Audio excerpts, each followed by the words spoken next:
Hi, everyone. My name is Travis Rector, and I'm a professor of physics and astronomy at the University of Alaska Anchorage.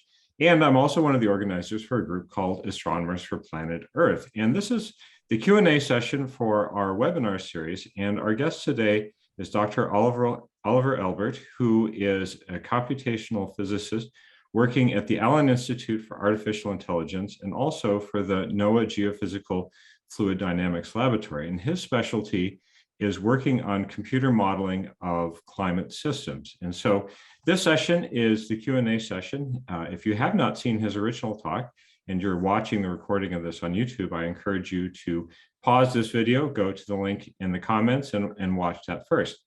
So Oliver, welcome, and thank you for taking the time to talk with us today.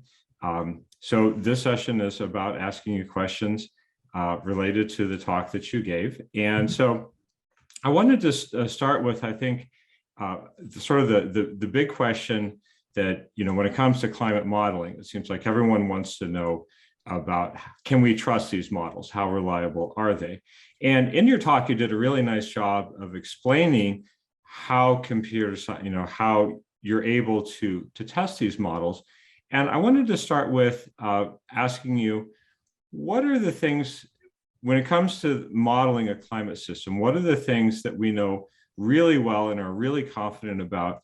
And what are the things that are still on the vanguard and hopefully in the next few years we'll have a better understanding of? Yeah, thanks for the introduction and thank you for having me. That's a really good question, and that ties in a lot with the work that I'm doing right now with both with AI2 and GFDL. So the sort of basic sort of underlying sort of frameworks or underlying conclusions that we have about global temperatures and even regional temperature changes are pretty well understood by climate models as they are as they're implemented right now. But once you start drilling down into more local changes and like predictions of, say, like precipitation, things can get pretty uncertain pretty quickly. There's a plot that I wish I could sort of bring up right now, but I don't have it handy, of the predictions of temperature change over the next 5 decades I think in the Seattle area, because that's where AI2 is based. And all of the climate models sort of give a pretty uniform prediction, and the recorded data matches that very well.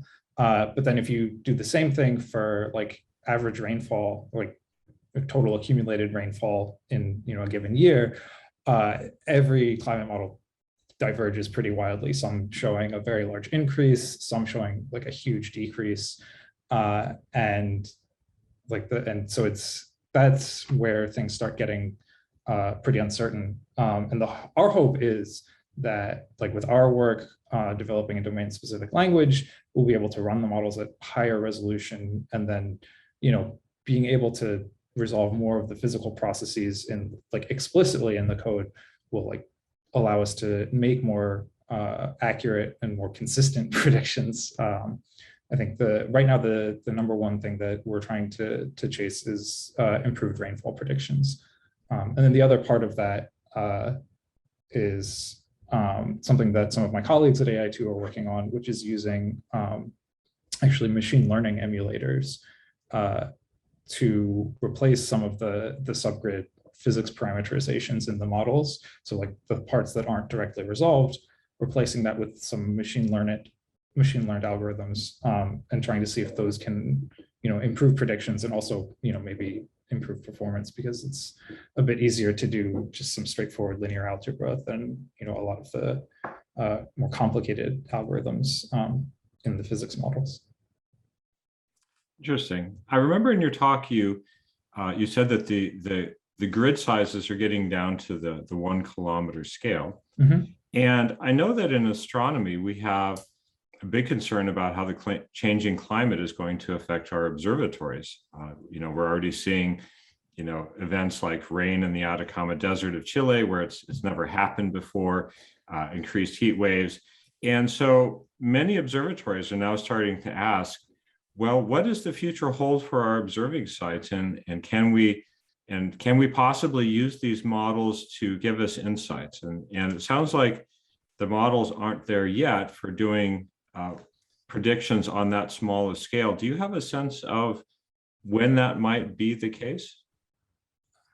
I mean, I can sort of speculate wildly, but I think given sort of so like given the trends in like increasing resolution, and also in sort of moving from uniform global modeling to sort of being able to focusing on having like zoomed in regions of a model. I think that optimistically, I'd say within the next 5-10 years, like within the next 5 years, I'd say those predictions will be like much more trustworthy. I don't have like much to base that on more than sort of like a gut feeling and just sort of a very vague, sort of not vague, but sort of my current picture and understanding of like the evolution of the climate models. But also, I mean, just because you're running at high, you can run at higher resolution, doesn't mean that you're automatically going to be able to have much better predictions at the scales that you're interested in, even if your grid size is small enough where you think you're explicitly resolving the things you care about. I definitely have run into that simulating dwarf galaxies and ultrafaints. So we'll see. But I think that especially with the increased interest in these kinds of predictions and forecasting, my hope is that within the next 5 years we can start seeing some real progress there. Interesting. Dennis, you have your hand up. Please feel free to unmute yourself and ask a question. Sure. Actually, first a comment about your comment about rain never happening in the Atacama. A few years ago, several years ago, I was browsing through Science, magazine, and an art research article caught my headline because it was Atacama desert and monsoons, and apparently they've discovered evidence that monsoons happened in the Atacama desert 10,000 years ago or something. So even then I was thinking, okay, well, wait a minute, this has happened in the past. So can this happen again with the climate change, going on? So changes on those timescales, kind of things like that can happen. And I suspect like a lot of these things, they can flip pretty quickly. So we'll have to see what they go. Well, I have a question, and that is sort of what data is being acquired now that can improve the models? What data would you like to see gathered globally that can improve the models? So yeah, just like to get your ideas on that. Yeah, I mean, I think, well, like the number one thing is that as you move to higher resolution, you need higher resolution data in order to create the initial conditions, and also just to make the like the actual grid layouts. So the way that again, I'm going to stick with like atmospheric modeling because that's sort of what I have been working on more than anything else. So like for the code that we use, well, for every code you need to know what the elevation is, or the average elevation is for each point in your grid cell. And so we as we move to higher and higher resolutions, like that's going to be a pretty big constraint.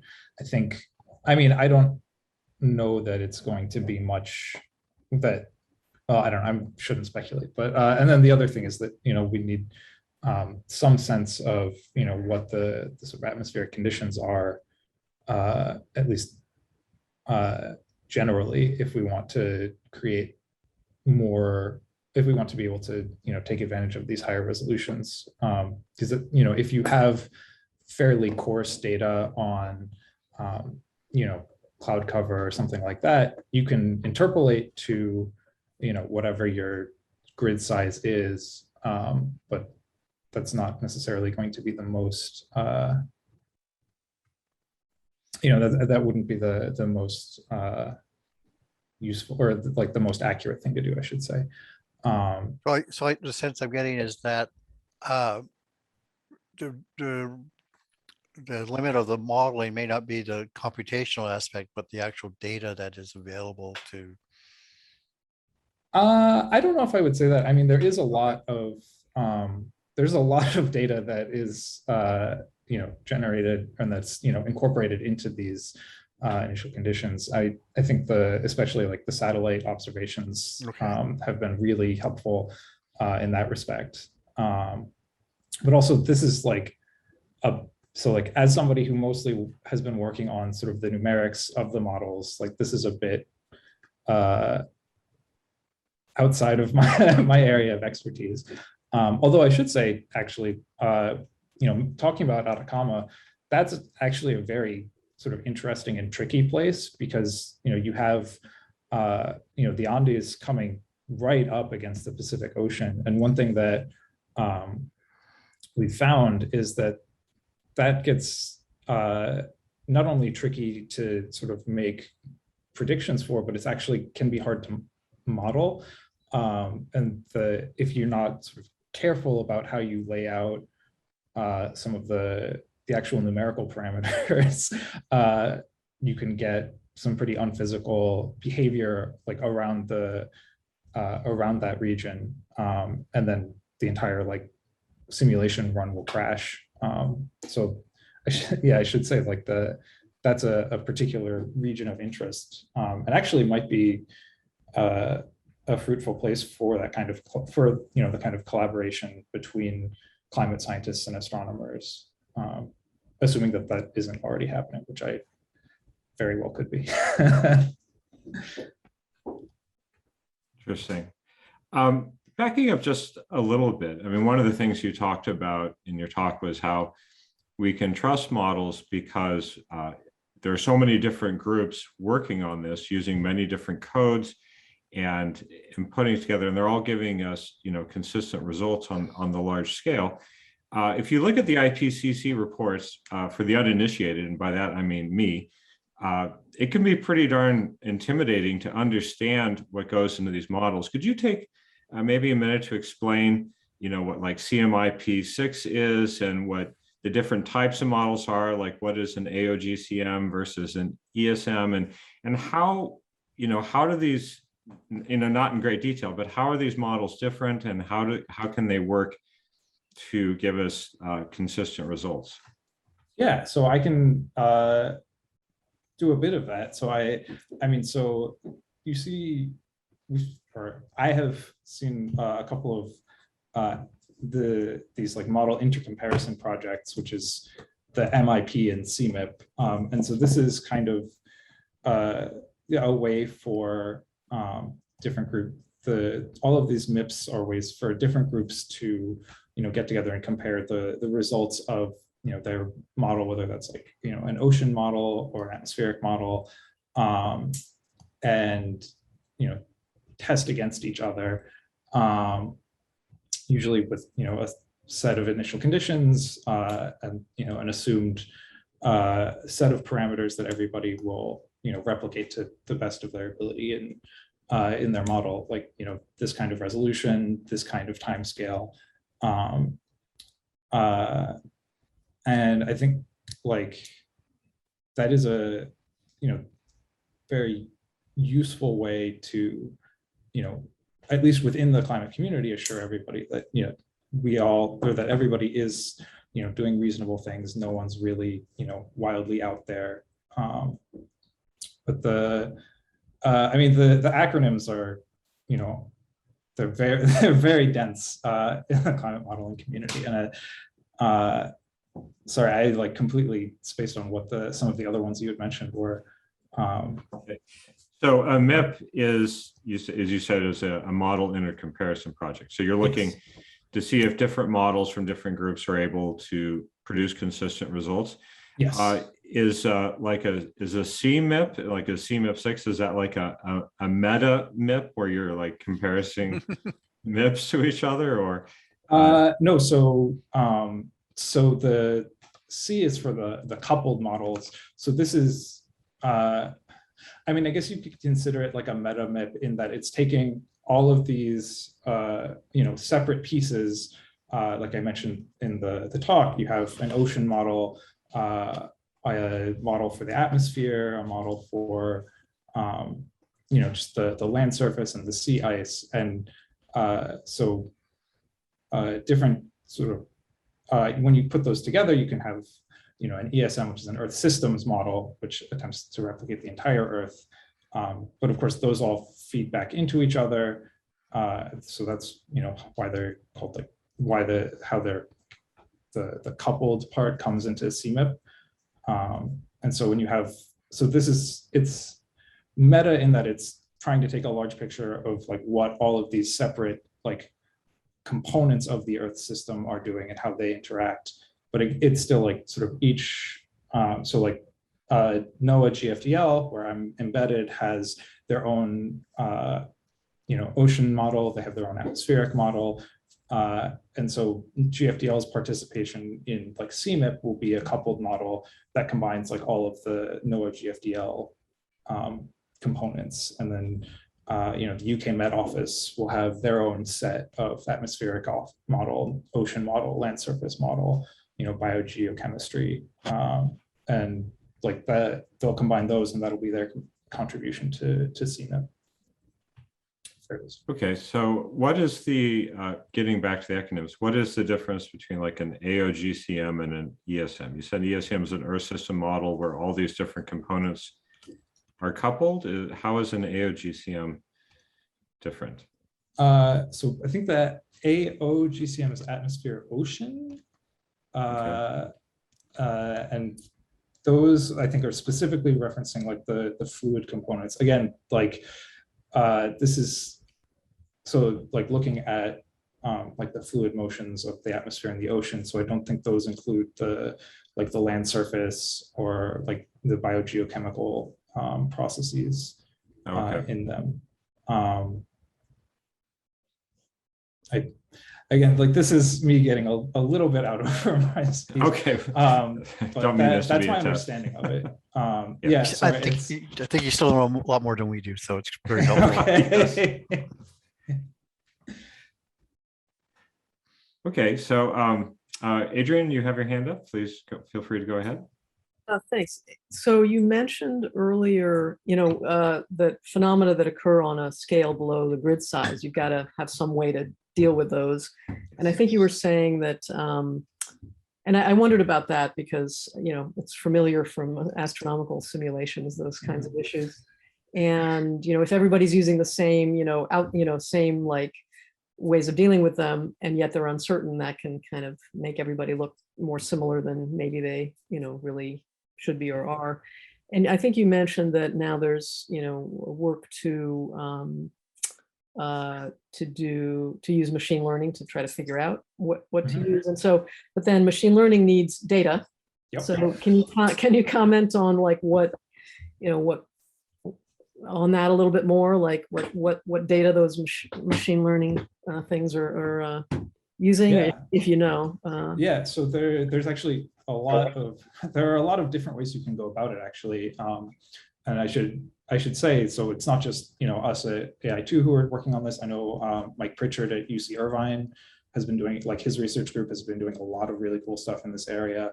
There are others as well, but so there are a couple of ways you can go about it. So one is you can sort of just take the raw atmospheric data and try to, replace the subgrid physics in your model with machine learning and use the atmospheric data as like your training and testing set, which is very complicated. And I don't know that anybody has been like super successful with that.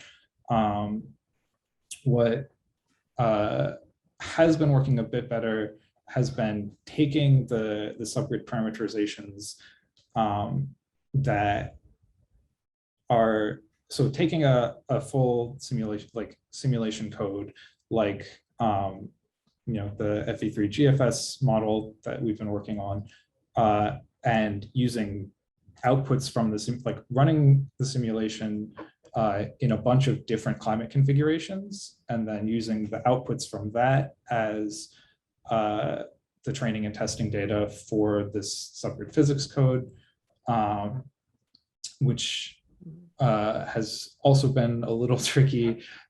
So now I know the AI2 climate machine learning team has been instead trying to use machine learning on what are called the nudging tendencies. So this is like the time derivative of like the heating and cooling and the moistening or drying of the atmosphere. So like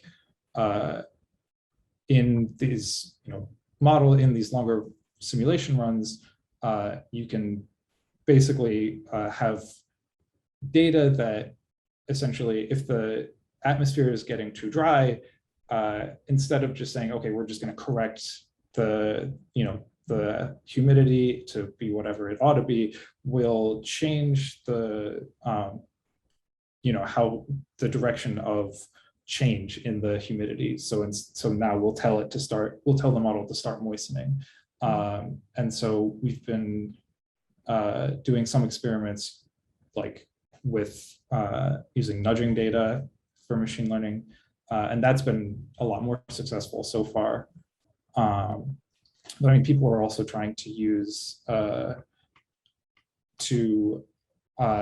like back propagation through time. So taking the simulation data and trying to teach the machine learning code how to just update the state instead of instead of matching to a whatever the next step of the new physics, instead trying to get some sort of internal state that updates or that then progresses the change in the heating or the moistening of the atmosphere. There are a lot of different approaches that you can take depending on what data you have and what you think is an interesting way to go with it. I don't know if that was at all coherent. No, well, it gives me a sense of, I guess it makes me think of one other thing, which is how big a deal does it seem like, what goes on at sub-grid size scales? Does it seem like it's, how important to understand those details does it feel? Is it like not a big deal for the large scale stuff, large scale results I'm gathering, but maybe more for these localized things like you were mentioning, rainfall or things like that? Is that a reasonable, I think, broad conclusion to draw from things that you're saying here? To some degree. I mean, so for the atmospheric model, like these subgrid schemes like control things like water vapor in the air condensing into rain or snow or hail.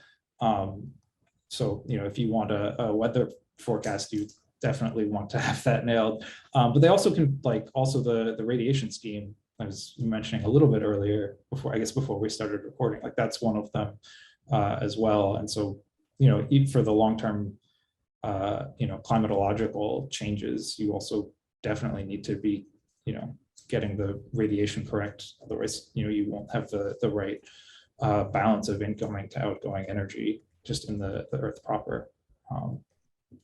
So it depends, I guess, is the non-answer. This is helpful. Thank you. Yeah. Okay, William, I see you have your hand up. Please feel free to go ahead and unmute. Right, thanks. Yeah, I showed up a bit late, so I don't want to repeat other people's questions or comments, so I'll risk that.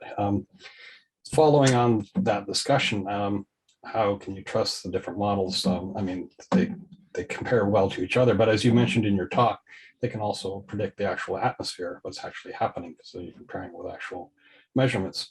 And you gave an example in your talk of it following the temperature over time. But are there some things that the models don't predict very well over time?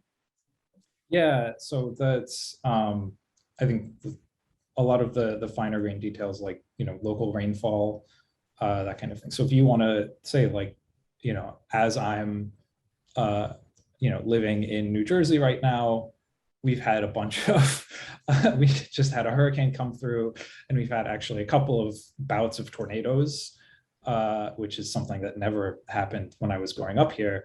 And if you want to ask the question, like, how likely is it for this to keep happening, or even worsen as climate change progresses? That's a tougher one. Or if you want to say, like, is there going to be more rain or less rain, again, like as the Earth warms, in a particular area? There's not a lot of agreement there. It's hard to, it's a much harder question to answer. Okay. Well, I have a much more general question, a question you probably dealt with before in one way or another. As you've hinted at in your talk, I mean, you started, as I recall, in cosmology. So you're on huge timescales. Now, we human beings, of course, are only at one vantage point within the universe, so we can only see things from one place. And we also see things on a very short timescale compared to what's happening in the universe. Our lifespans are so short compared to the timescales changes on those large scales. But now you've gone to the other end of the spectrum, and you're working on atmospheric modeling, where we are throughout the atmosphere, above the atmosphere, and at different levels within the atmosphere. We can measure everything and see things from different areas, and things change on timescales that can be very fast, in a few seconds, a few minutes. So it's a completely different spectrum. So my question is, has that actually given you insights into what's happening in the universe on large scales, things that we might be missing, or the other way around? I think, so I don't know that it's given me, new insights into, thinking about, cosmology or galaxy evolution. I think it's definitely reinforced a lot of the, pre-existing thoughts that I had, beyond just like wishing we had more data or, better data or something. I think like being very sensitive to what's happening at, small scales, and thinking about, inherently like chaotic systems, like these atmospheric models like do a very good job of that. And I remember at one point finding and being like terrified because we found that like in one of the dwarfs that I was like simulating at probably an irresponsible resolution, the star formation history like changed depending on what supercomputer I was running the simulation on, just because I think it's just literally because of the different domain decomposition between the two.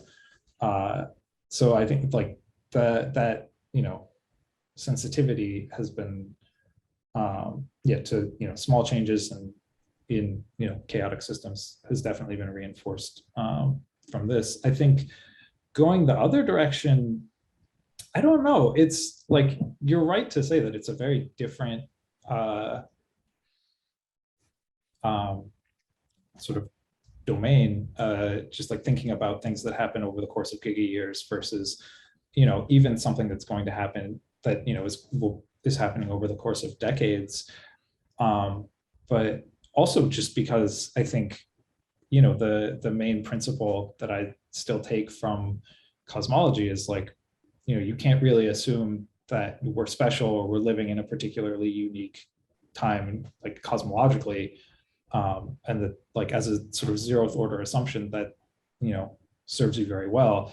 Whereas in in weather and climate modeling, especially thinking about climate change, that's really the opposite. So that's been an adjustment that's been a little tough to make, actually, in making the switch. Okay. Dennis, you have another question? Feel free to go ahead. Yeah, I was intrigued in your talk when you talked about the domain-specific programming language. It was really, I never heard of those, but that sounds really cool and interesting. Are there any efforts of that happening in astronomy that you're aware of? Not that I'm aware of. I think, like, I agree. I think it's very cool. I think, I've been kind of bad about keeping up with a lot of the astro community, just generally. But when I think at least of like numerical simulations, I think of, like Ramses or Gizmo or Rapo or something like that. And like those are all written in, I guess, C or maybe Fortran. And I think, for one thing, they like do work well for just the general purpose of galaxy simulations. But I should say that there's like a totally other domain of astrophysical numerical modeling, which is stellar evolution and supernovae, and I know nothing about them, but I think that actually would be a really interesting place to be thinking about this kind of DSL, because I know there for a fact that there has been migration of some of the numerical routines from supernova simulations to atmospheric models, and so I think it'd be interesting to see if there's what there is that can go the other direction. But again, that was not my area in graduate school, so Yeah. I can't really speak at all to what the developments have been there. So switching gears entirely, I have a question for you related about the environmental impact of the work that we all do. In astronomy, there's a lot of observatories and institutions are taking a good hard look at the carbon footprint of our own, of our profession. And in astronomy, we know now that air travel, unsurprisingly, is one of the major contributors, but the other, which was a surprise to me at least, was supercomputing. And I remember in your talk, you showed that some of these supercomputers are now using 10 to 20 megawatts of power. On one hand, that energy usage is certainly justified. This work is very important, and we need to continue to do it. But as these supercomputers grow and especially use more power, we also want to set a good role. We want to be good role models and set an example. And so I'm curious to hear about what discussions there may be about the carbon footprint of supercomputing in your work and efforts to address that. Yeah, I think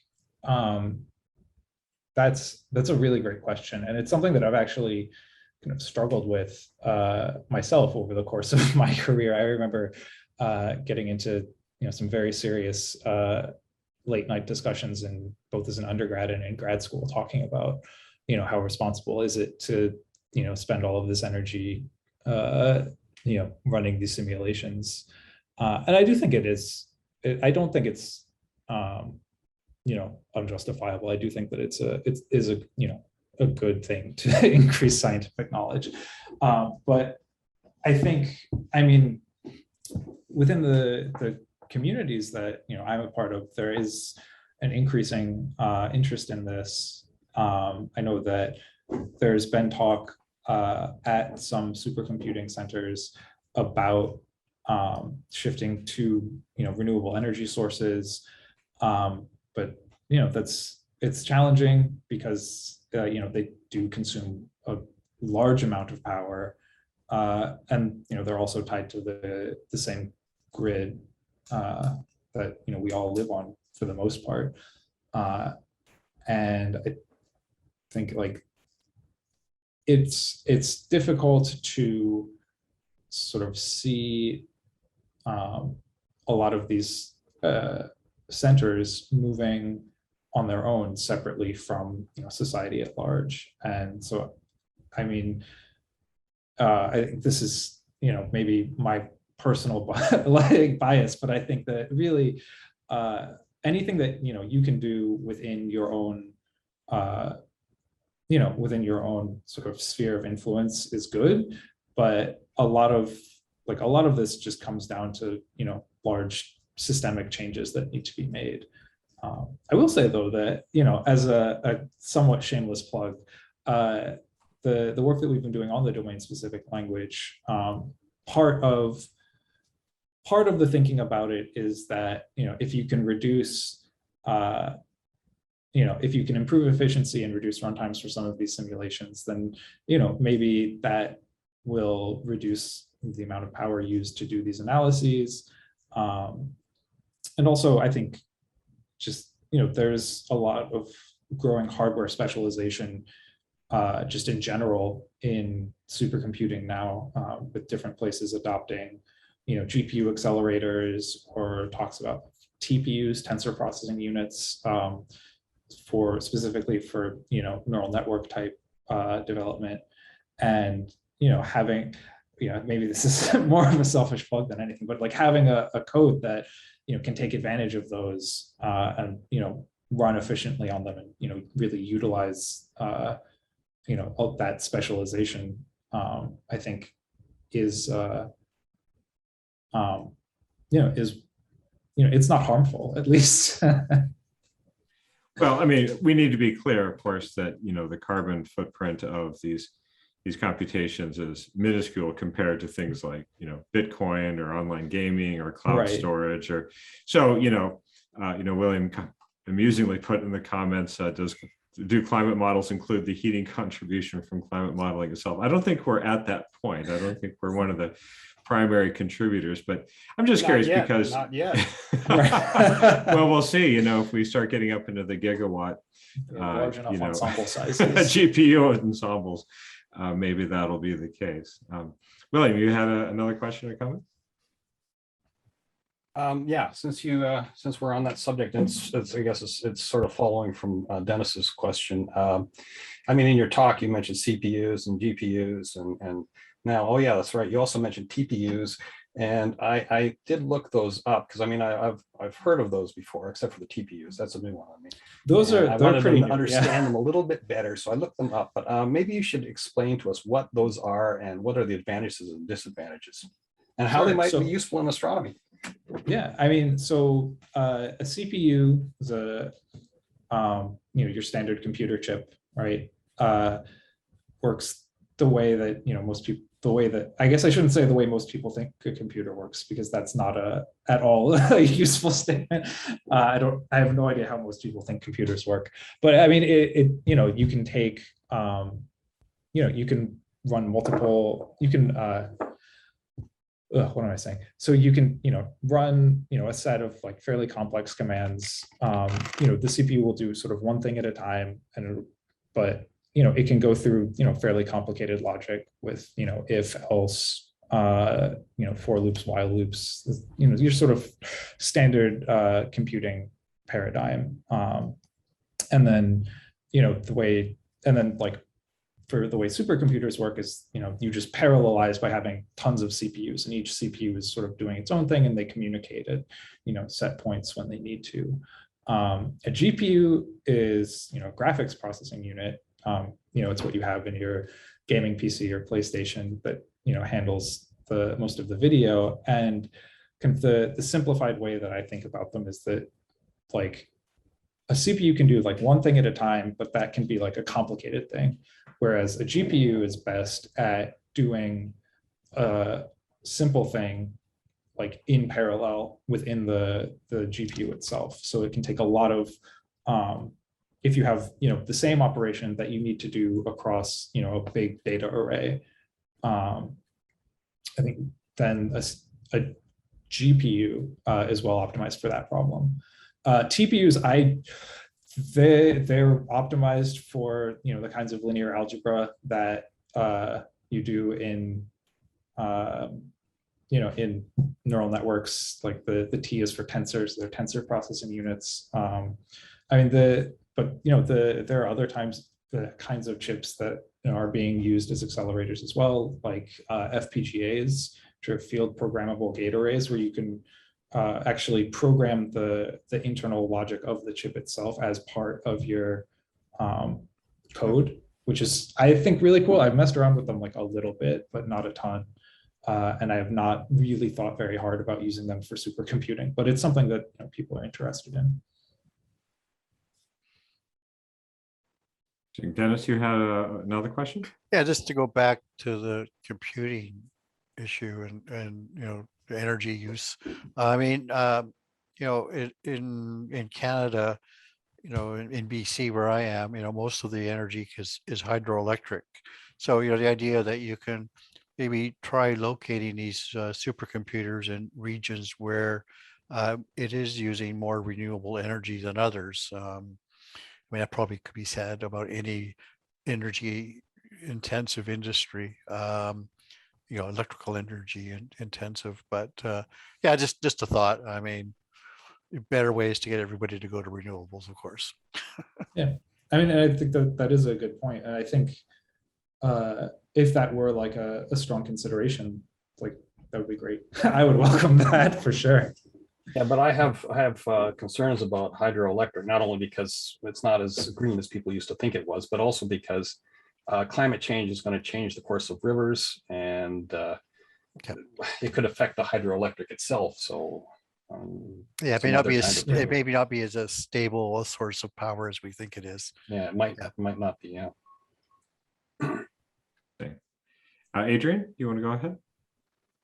I just wanted to come back. I think you mentioned, Oliver, something work going on about irradiance and trying to get that right. Can you comment on that? What some of the issues about that may be? I assume solar irradiance and photon. You know what? Oh no, sorry. What irradiance are you talking about?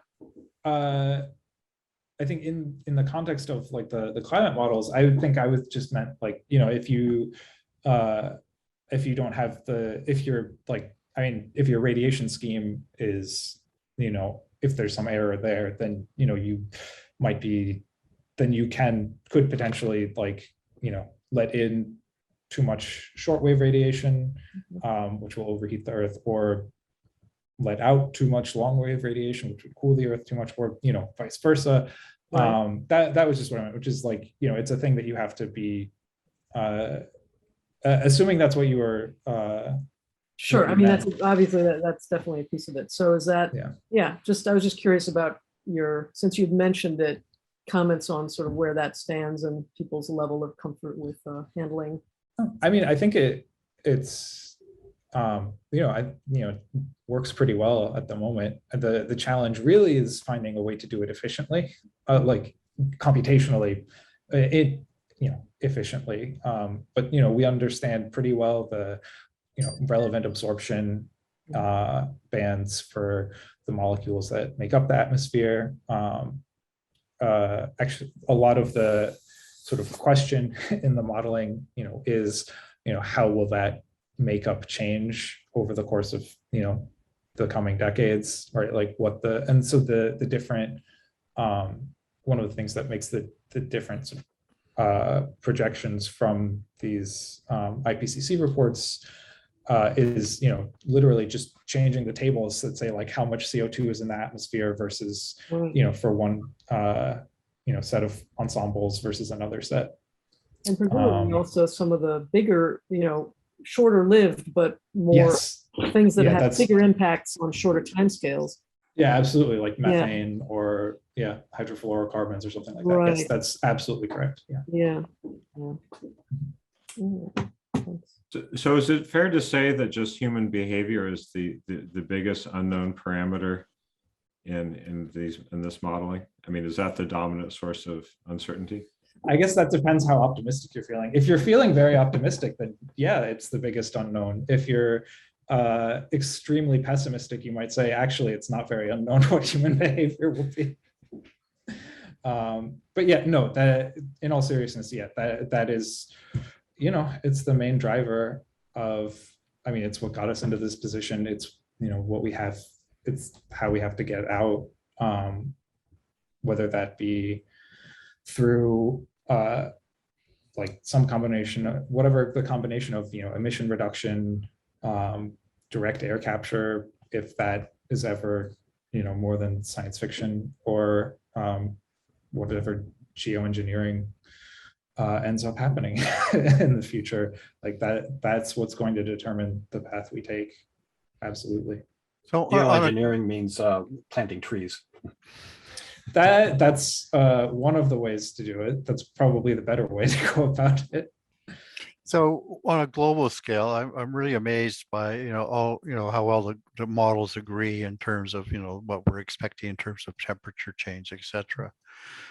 But I'm also amazed that if you just take the simple approach and plotting temperature change versus level of CO2 in the atmosphere, you know, it's this great correlation. And so basically, if you just focus on measuring CO2 level, you know what the temperature is going to be, and you can extrapolate. So it's just amazing to me that something that's a simple a measure is so predictive. But Yeah, that's I think it's been a very good proxy for a lot. But I mean, it is a little more complicated, right? There are, I think, you can say that the CO2 level is sort of maybe the first order cause, but I mean, there is also, deforestation, all of the other. All I'm saying is, if you yeah, just yeah. plot those two numbers up. Oh yeah, the correlation is. It's like crazy. it's Yeah. just like it's just so crazy. It's how amazing the Yes. correlation is. Yeah, absolutely, absolutely. I mean, it's just so much hidden in there.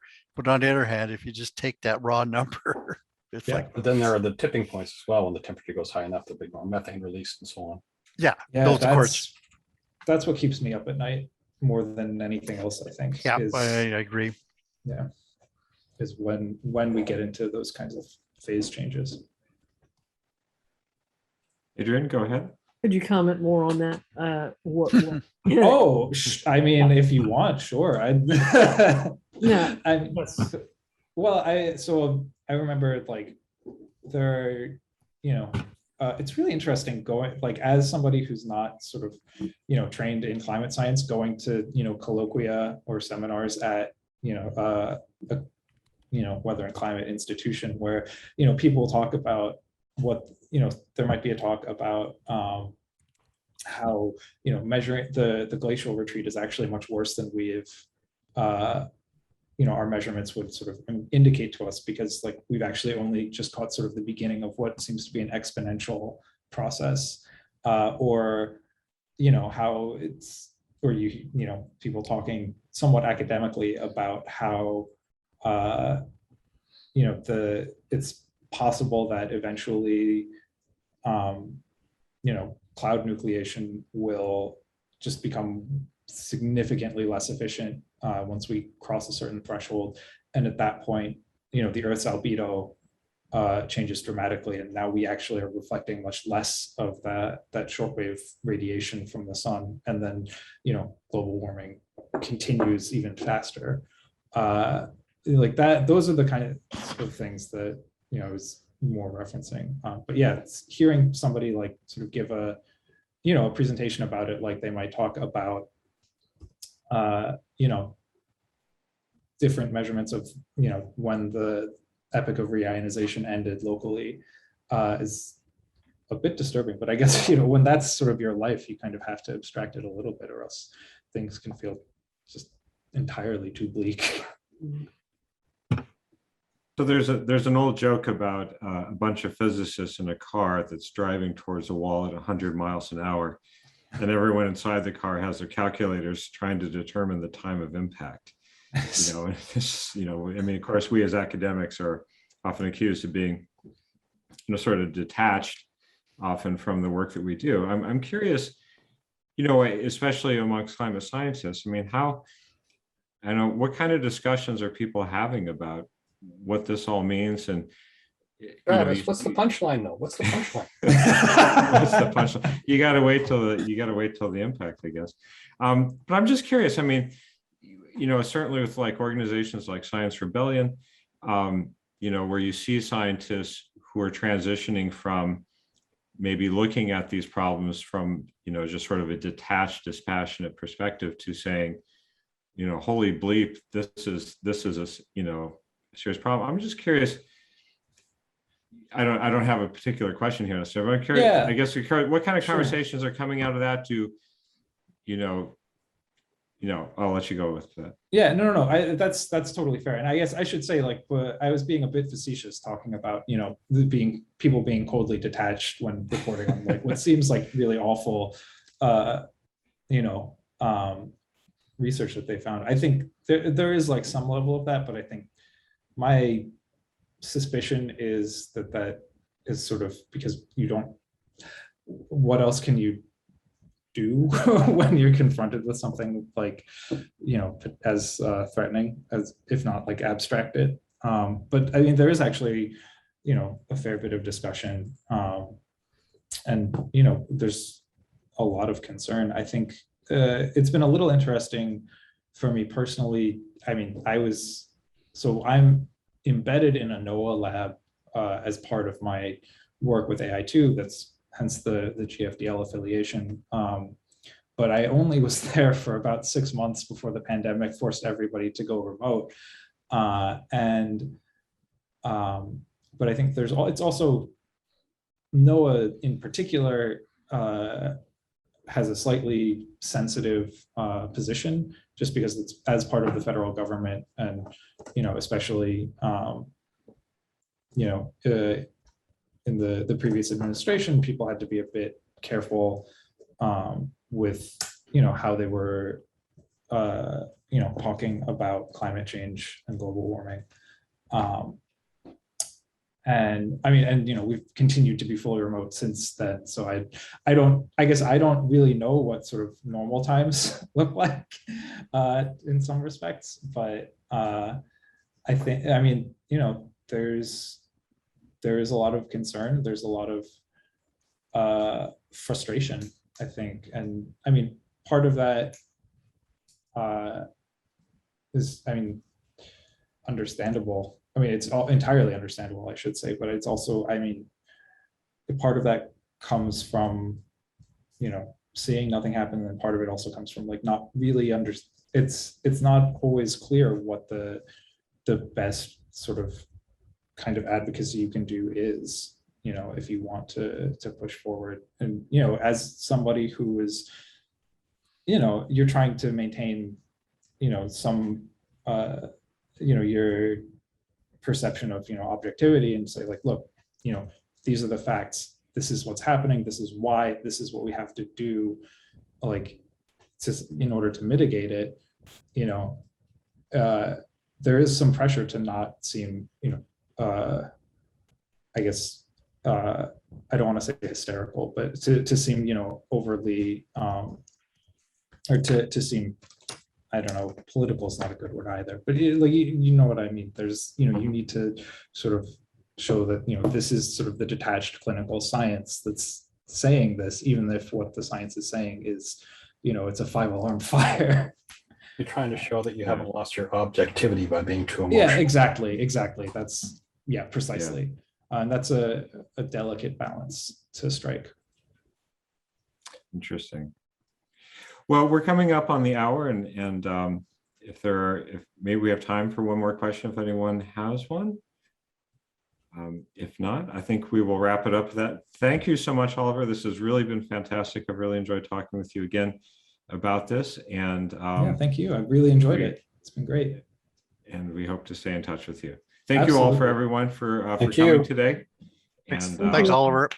Thank you. That was super interesting. Really appreciate it, and good luck to you. Yeah, thank you. And feel free to reach out. I'll plan to continue attending these, and open to more conversations. Fantastic. Okay. Thank you so much. All right. Thanks everyone, and have a great day. If you're interested in Astronomers for Planet Earth, you can learn more at our website, astronomersforplanet.earth, and on social media as well. If you would like to be notified about future talks and events, please follow and join us.